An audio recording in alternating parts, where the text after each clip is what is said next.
वीर बाल दिवस के मौके पर आयोजित कार्यक्रम में पीएम मोदी ने कहा कि नया भारत दशकों पहले हुई पुरानी भूल को सुधार रहा है।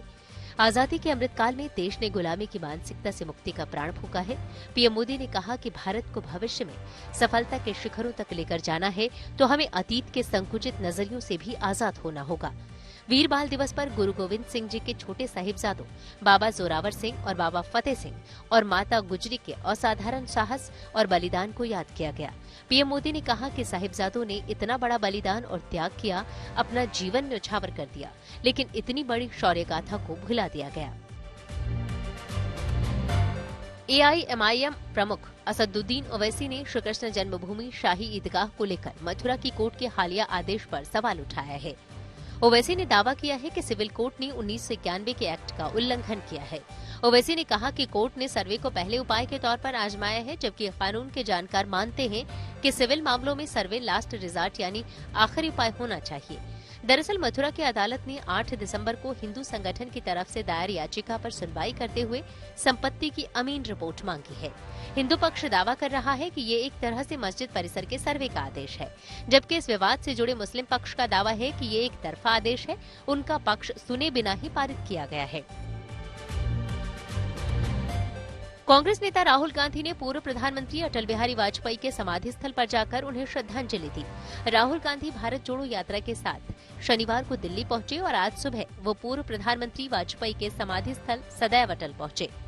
कांग्रेस ने राहुल गांधी की तस्वीर ट्वीट की और लिखा है कि सम्मान करना हमारे देश की परंपरा है और हम देश की हर समृद्ध परंपरा की मजबूती के लिए काम करेंगे। हालांकि बीजेपी ने इस पर पलटवार करते हुए राहुल गांधी के इरादों पर सवाल उठाया। बीजेपी ने मांग की कि पहले अटल बिहारी वाजपेयी की जयंती पर विवादित ट्वीट करने वाले कांग्रेसी नेता गौरव पांधी पर कार्रवाई करनी चाहिए। केंद्रीय मंत्री अनुराग ठाकुर ने कांग्रेस नेता राहुल गांधी पर चीन की भाषा बोलने का आरोप लगाया है। इसके साथ ही अनुराग ठाकुर ने राहुल गांधी को अपनी पार्टी पर ध्यान देने की नसीहत दी है। अनुराग ठाकुर ने कहा कि राहुल गांधी जैसे लोग सेना पर सवाल उठाते हैं और उसका अपमान करते हैं। दरअसल राहुल गांधी और कांग्रेस चीन को लेकर केंद्र सरकार को लगातार घेरती रही है। राहुल गांधी ने रविवार को YouTube पर एक वीडियो पोस्ट किया था और चीन के खतरे को लेकर सवाल उठाए थे।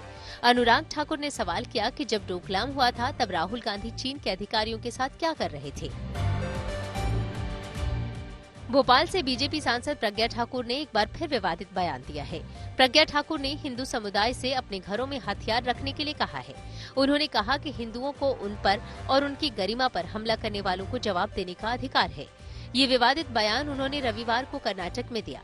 सांसद कर्नाटक के शिवमोगा में आयोजित हिंदू जागरण वैदिक के दक्षिण क्षेत्र वार्षिक सम्मेलन में शामिल हुई। अब इस कार्यक्रम का वीडियो सामने आया है।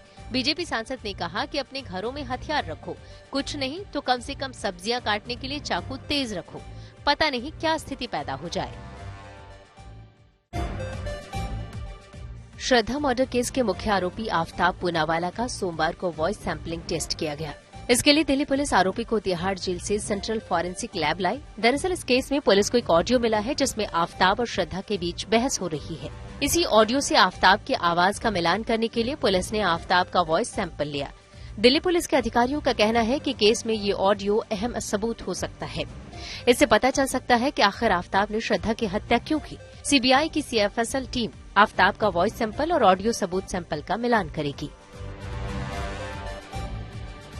बैंक लोन फ्रॉड केस में सीबीआई ने बड़ी कार्रवाई की है। सीबीआई ने इस मामले में वीडियोकॉन के चेयरमैन वेणुगोपाल धूत को गिरफ्तार किया है।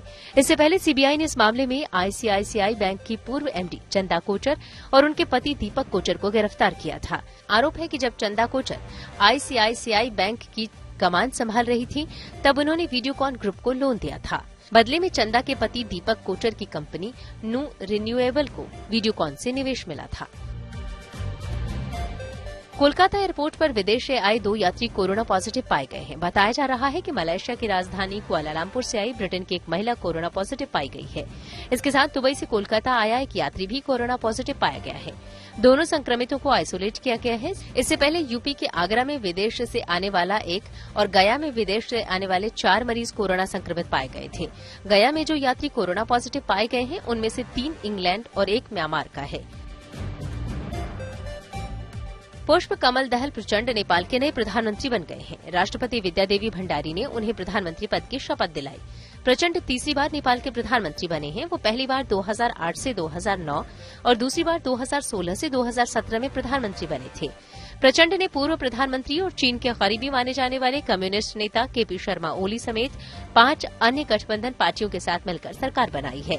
इनके बीच एक समझौता हुआ है। इसके तहत शुरुआती 2.5 साल तक प्रचंड पीएम रहेंगे। इसके बाद सीपीएन यूएमएल सत्ता संभालेगी। इसके मायने ये हुए कि पूर्व पीएम केपी शर्मा ओली एक बार फिर प्रधानमंत्री बनेंगे।